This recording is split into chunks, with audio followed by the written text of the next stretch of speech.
Que la grâce et la paix de notre Seigneur Jésus-Christ soient avec vous.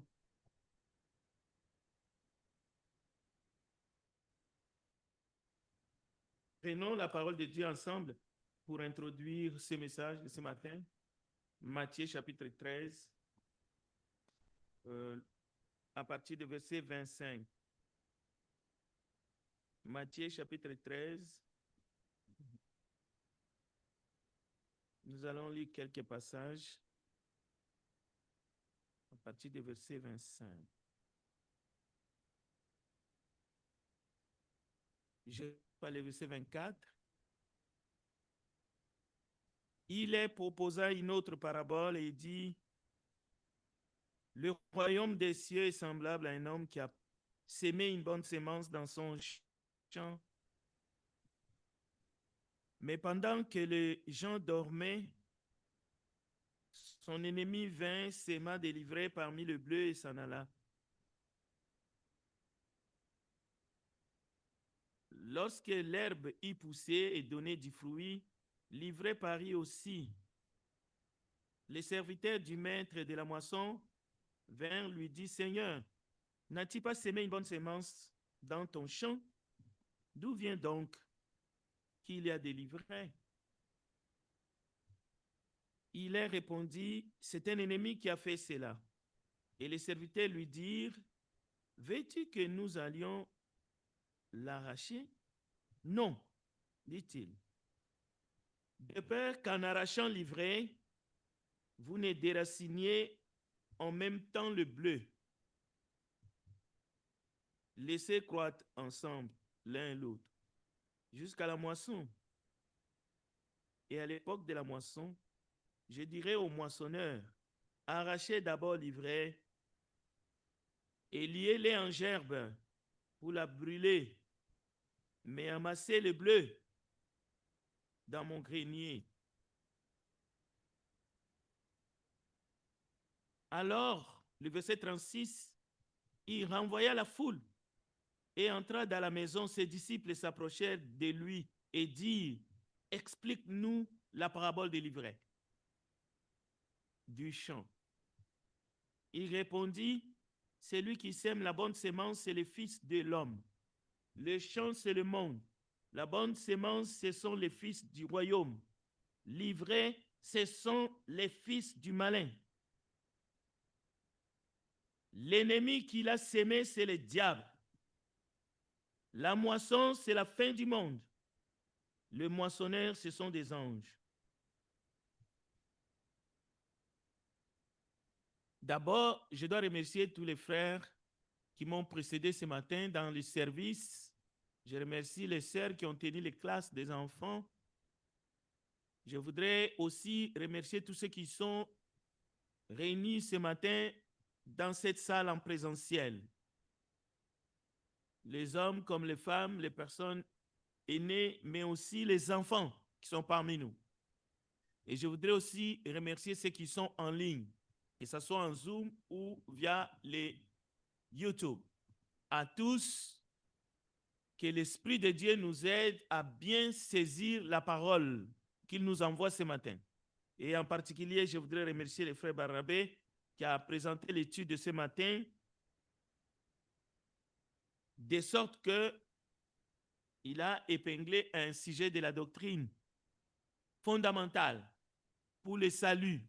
Le baptême fait partie du salut, fait partie du plan du salut. La parabole des livrets que j'ai choisie pour introduire le message de ce matin ressemble beaucoup à la parabole du semeur.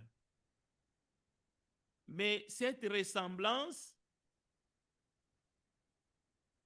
c'est parce que le Seigneur explique le sens de la parabole lui-même. C'est-à-dire, les commentateurs, les chercheurs, les théologiens ont perdu leur boulot. Pourquoi? Parce que ici, le Seigneur donne l'explication. Vous ne pouvez pas venir avec autre chose. Je ne peux pas vous dire autre chose. Parce que l'explication, nous avons l'explication. On ne peut pas divaguer. On ne peut pas ajouter, on ne peut pas retrancher. C'est pour cela, j'ai pris ça comme ça pour introduire. Maintenant, nous allons commencer par des questions. Parce que le thème du message, c'est le faux apôtre, les faux prophètes, les faux conducteurs, les faux enseignants. Qu'est-ce qu'il faut faire?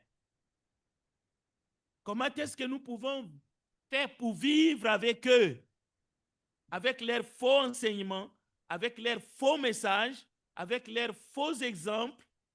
Jésus lui-même disait, tous ceux qui sont venus avant moi.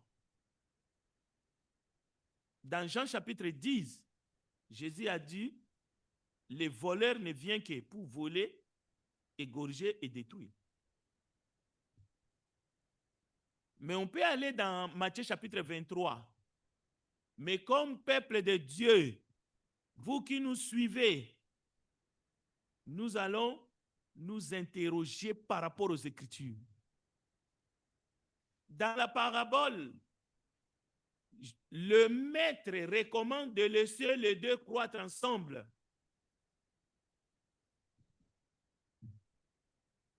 Mais nous avons l'explication de la parabole des livrets. Les champs, c'est le monde. Bon, malgré que Jésus a donné l'explication, mais il y a des fausses interprétations de cette parabole, la parabole du bon grain et des livrets. Il ne faut pas juger, parce que juger, c'est condamner. Mais dans tous les secteurs, il ne faut pas juger. Il ne faut pas juger les gens du monde, il ne faut pas juger les autres. Même dans la famille, il ne faut pas juger. Nous attendons la fin du monde, au fait. N'y a-t-il pas une différence de jugement? N'y a-t-il même pas une différence entre Jésus-Christ et le Maître dans la parabole? Oh, l'apôtre Paul, de ce matin, gardez-les au bon soin. Les frères Emmanuel Contreras nous a lu le texte. N'y a-t-il pas une différence entre la parabole et la réalité? L'Église et le monde. N'y a-t-il plus de différence entre le bien et le mal, entre la vérité et le mensonge du diable? Non, il faut laisser. N'y a-t-il plus une différence entre le baptême, le seul, conformément aux Écritures, et n'importe quoi? Non, il faut laisser. Il faut laisser faire. Alors, nous sommes comme en utilisant une parabole que le Christ a utilisée pour enseigner, on arrive à toutes les conclusions. N'y a-t-il pas une différence entre le ciel et la terre? Donc, nous vivons une sorte de tension, nous vivons une sorte de confusion. Donc, nous avons peur d'étouffer, de nous étouffer les uns les autres. Nous avons même peur d'étouffer le faux apôtre. Il n'y a pas de différence entre un faux apôtre et un apôtre du Seigneur, mais le vrai. Je parle de Pierre, de Paul.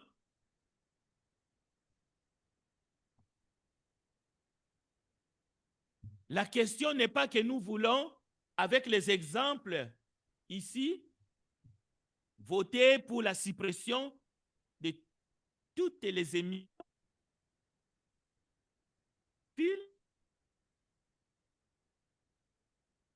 qui risquent de contaminer nos enfants. Non, ce n'est pas des...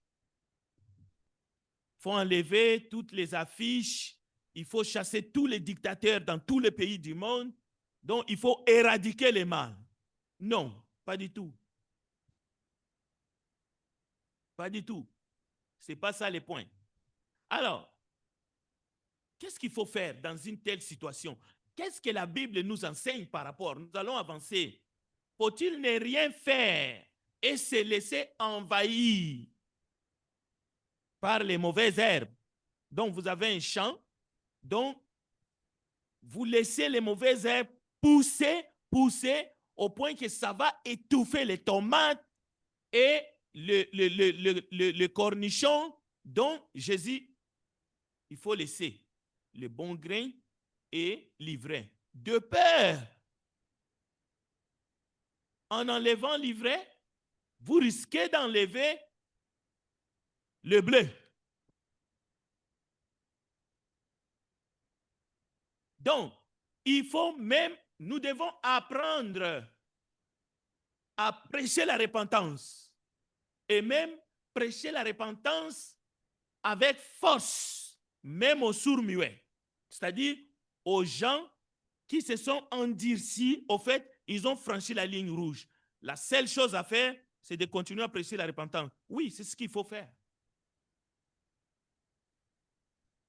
Nous devons apprendre à connaître nos bourreaux. Et Jésus lui-même a enseigné à aimer nos ennemis, à les estimer, à estimer le faux prophète, le faux apôtre, le faux enseignant. Nous devons apprendre à les estimer. Voilà ce que ces gens enseignent. Jésus, oui, il a dit, aimez vos ennemis, bénissez ceux qui vous maudissent, faites du bien à ceux qui vous haïssent, priez pour ceux qui vous maltraitent et qui vous persécutent. Et il continue, il dit, votre Père céleste, il fait lever son soleil sur le méchant et sur le bon. Il fait pleuvoir, comme ce matin, sur les justes et sur les injustes. Oui, c'est la vérité. Parce que si vous aimez seulement ceux qui vous aiment, quelle récompense méritez-vous? Les publicains aussi n'agissent-ils pas de même?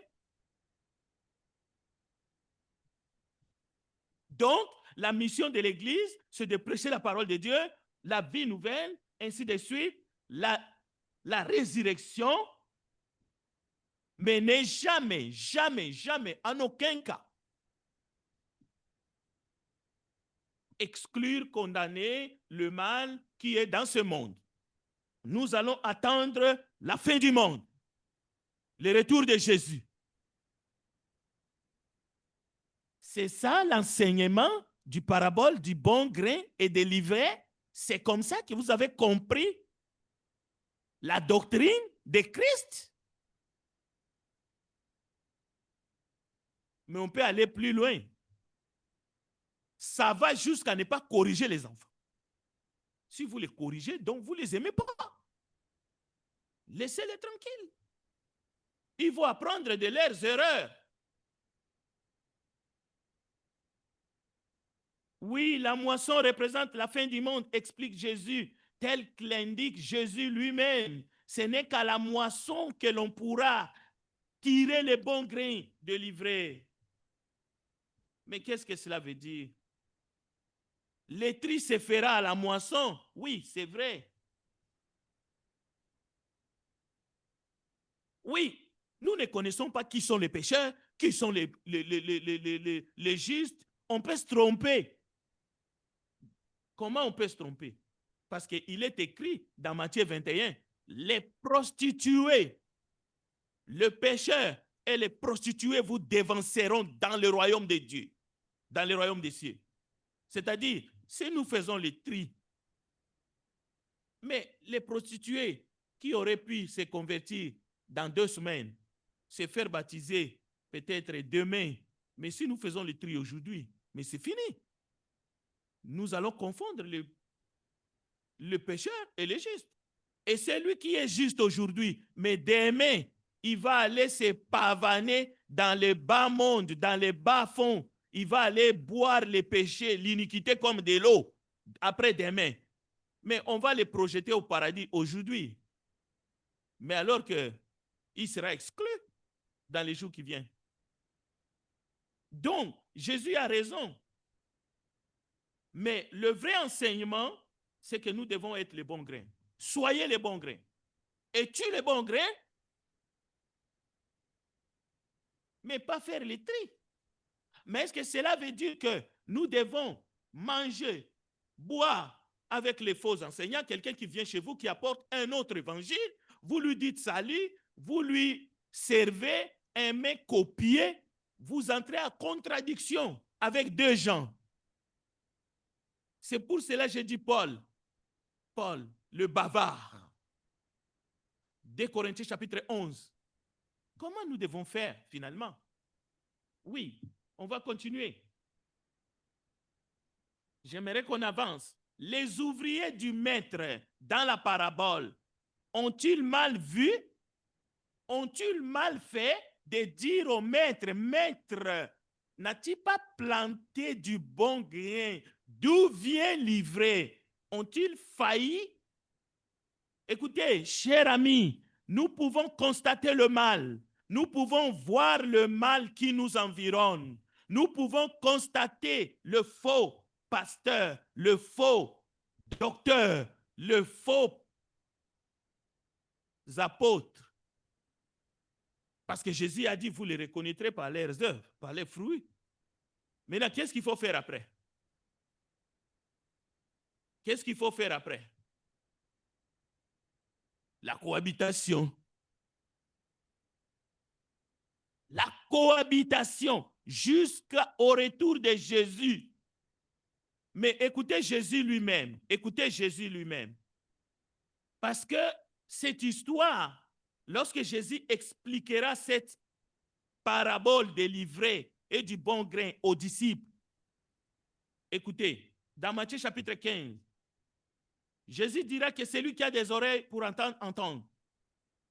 Et plus loin, il dira à ses disciples, avez-vous compris tout cela?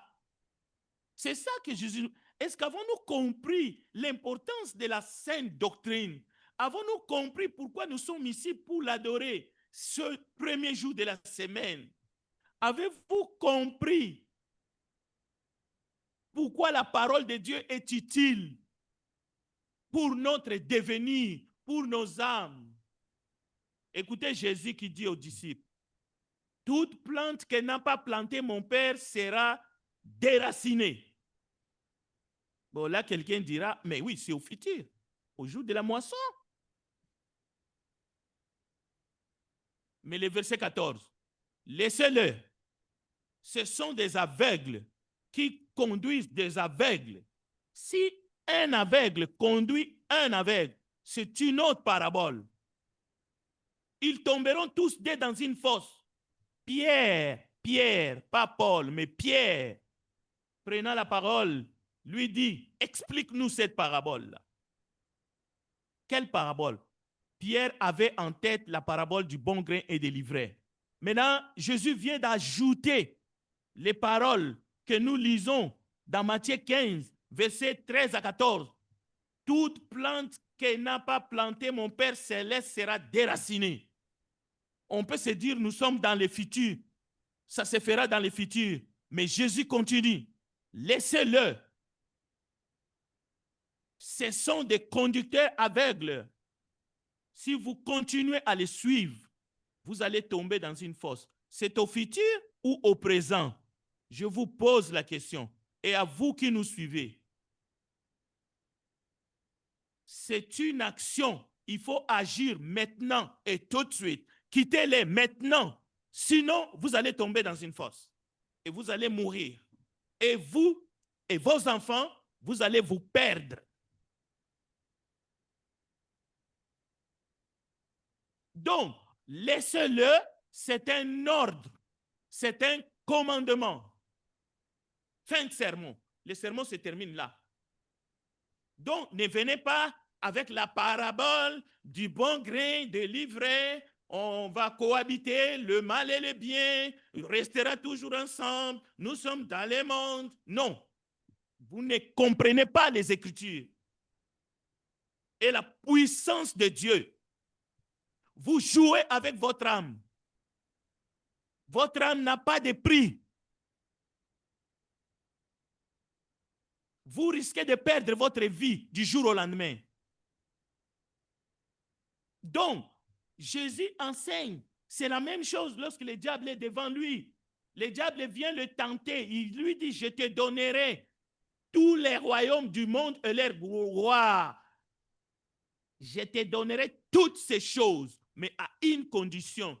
Si tu te prosternes et m'adores. Jésus lui dit, retire-toi, Satan. Il ne lui a pas dit qu'on va attendre les anges. Jésus ne lui a pas dit le jour de la moisson. Non.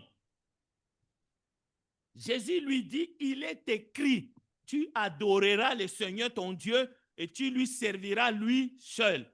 Donc Jésus ne cède pas dans le présent. Cela veut dire lorsque vous êtes en face de quelqu'un qui est en train de tordre les Écritures, vous ne devez pas dire non, on va cohabiter, oui, la parabole du bon grain. Non, Jésus ne laisse pas, ne donne pas accès au diable. Jésus ne donne pas accès à la fausse science, à la fausse doctrine. Et même lorsque Judas essaie maintenant d'aller les trahir, qu'est-ce que Jésus fait? Il ne les retient pas, il les laisse partir. Parce que l'heure de Judas était arrivée. Judas est parti. Judas quitte l'équipe.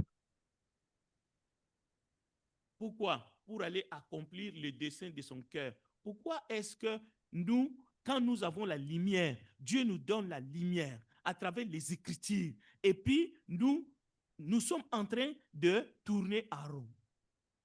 Vous allez à côté d'une rivière, vous savez bien qu'il y a des crocodiles, il y a des caïmans, il y a des requins, et puis vous allez faire votre pique-nique là-bas. Imaginez.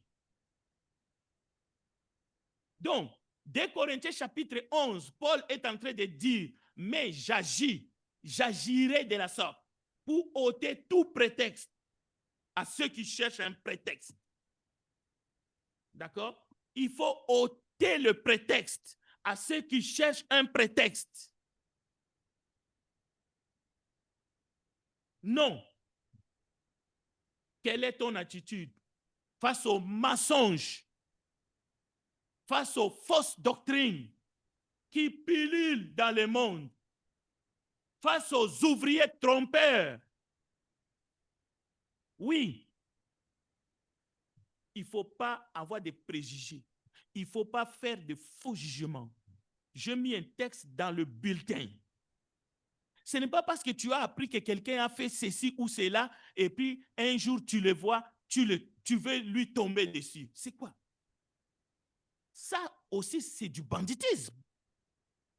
Parce que les choses de Dieu doivent se faire comme Dieu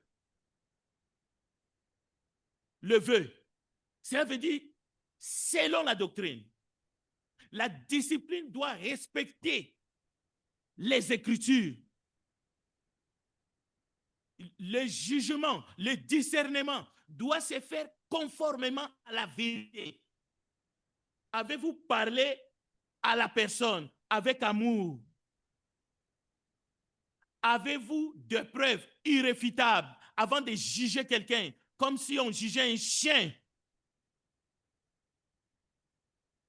C'est de cela qu'il s'agit. Mais il ne faut pas tomber plus bas non plus.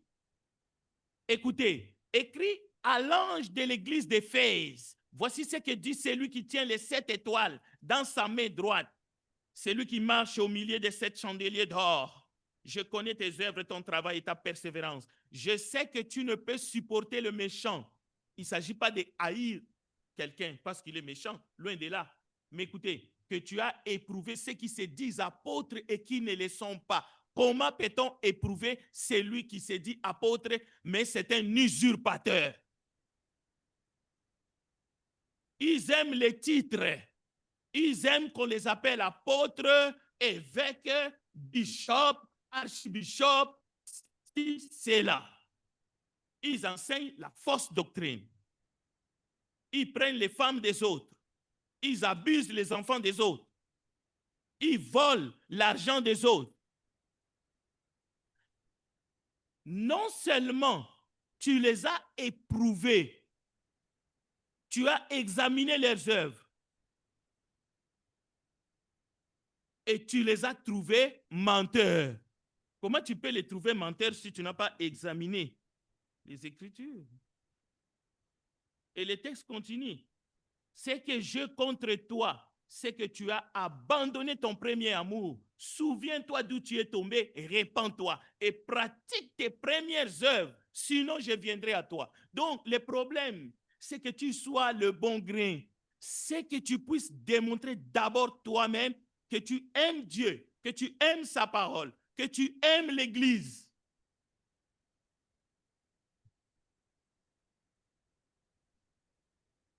L'Église est censée juger ceux qui se disent apôtres et qui ne le sont pas. Mais comment le feras-tu si toi-même,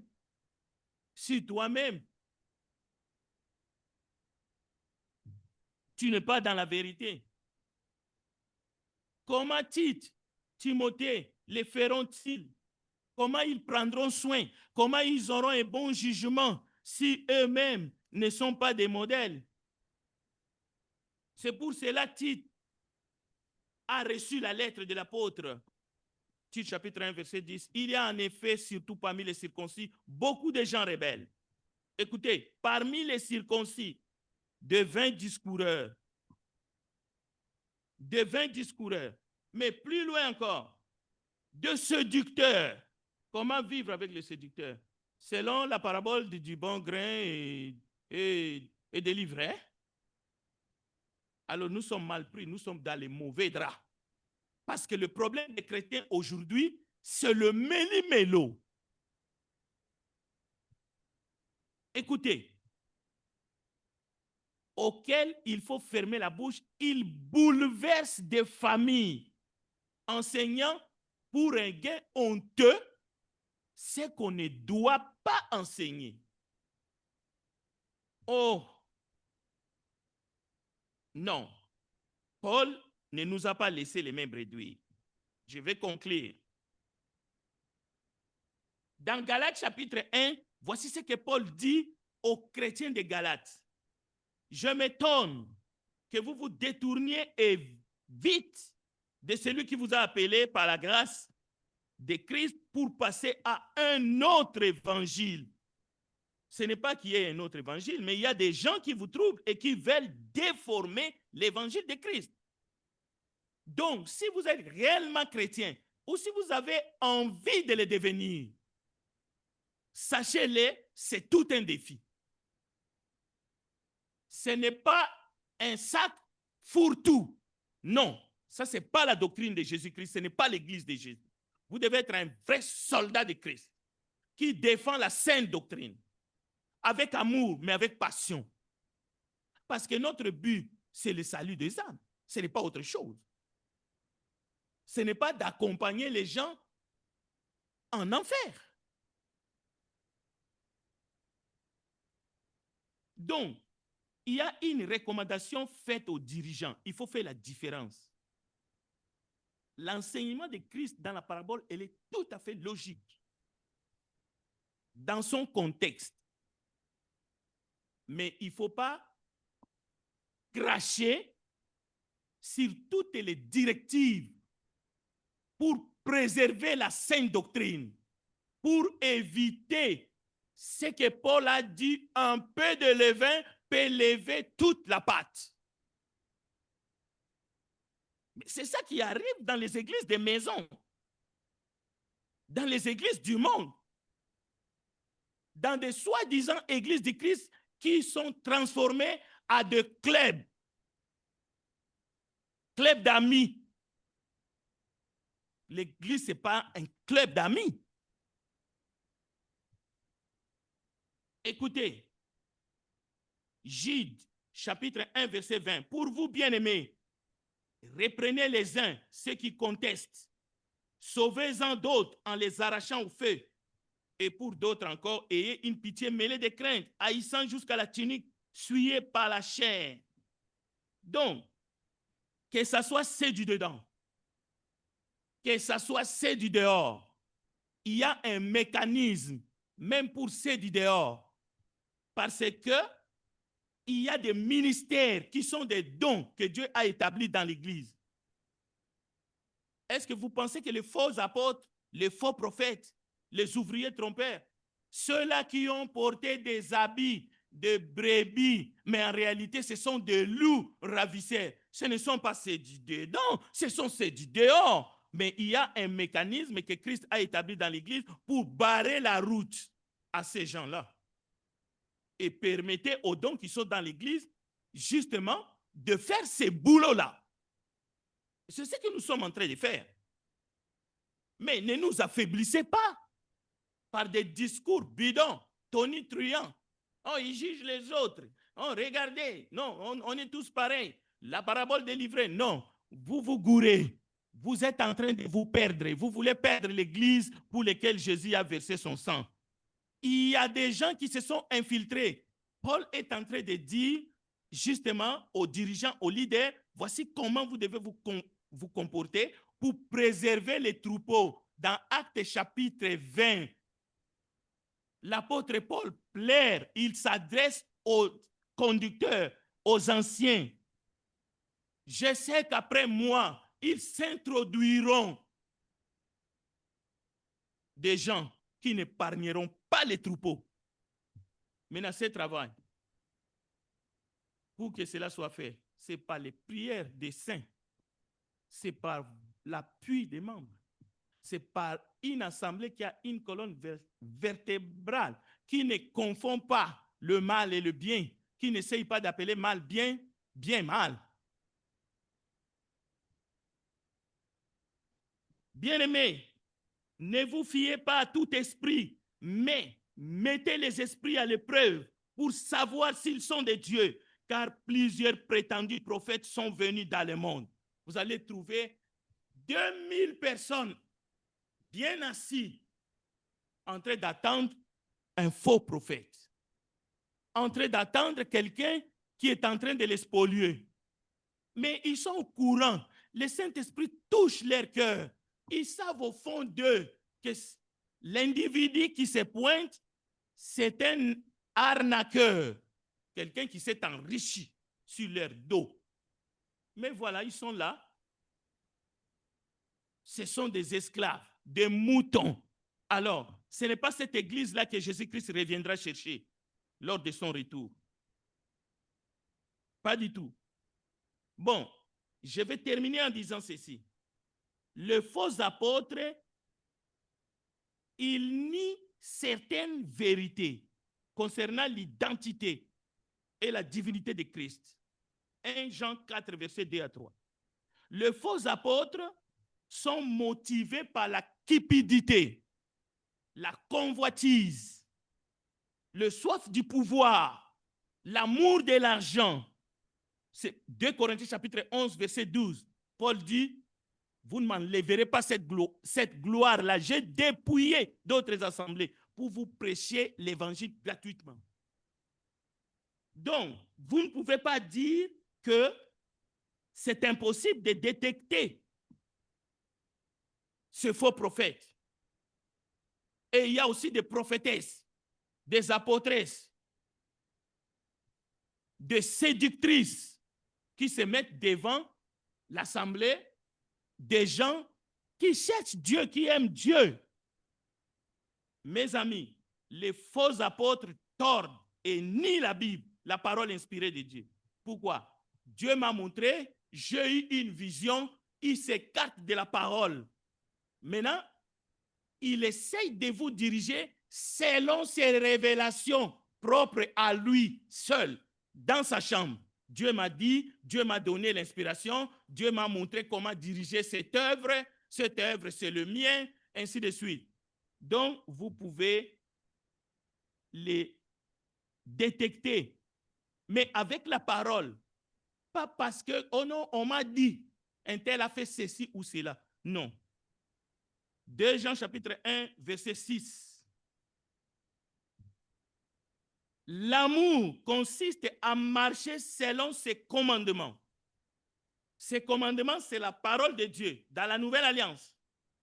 C'est là les commandements dans lesquels vous devez marcher. L'assemblée, mais aussi ceux qui se disent conducteurs, pas apôtres, Parce qu'apôtre, c'est trop. C'est de l'usurpation. Même prophète, c'est de l'usurpation. Souverain sacrificateur. Mais tout ça là, ces titres-là, où est-ce qu'ils vont chercher ça? Bon, je termine. Comme vous l'avez appris dès le commencement, car plusieurs séducteurs sont entrés dans le monde qui ne confessent point que Jésus-Christ est venu en chair. Celui qui est tel, c'est le séducteur et l'antéchrist. Écoutez bien, prenez garde à vous-même, afin que vous ne perdiez pas les fruits de votre travail, mais que vous receviez une pleine récompense. Quiconque va plus loin et ne demeure pas dans la doctrine de Christ n'a point Dieu. Celui qui demeure dans cette doctrine a le Père et le Fils. Si quelqu'un vient à vous et n'apporte pas cette doctrine, ne le recevez pas dans votre maison et ne lui dites pas salut, car celui qui lui dit salut participe à ses mauvaises œuvres. Nous attendons le jour de la moisson.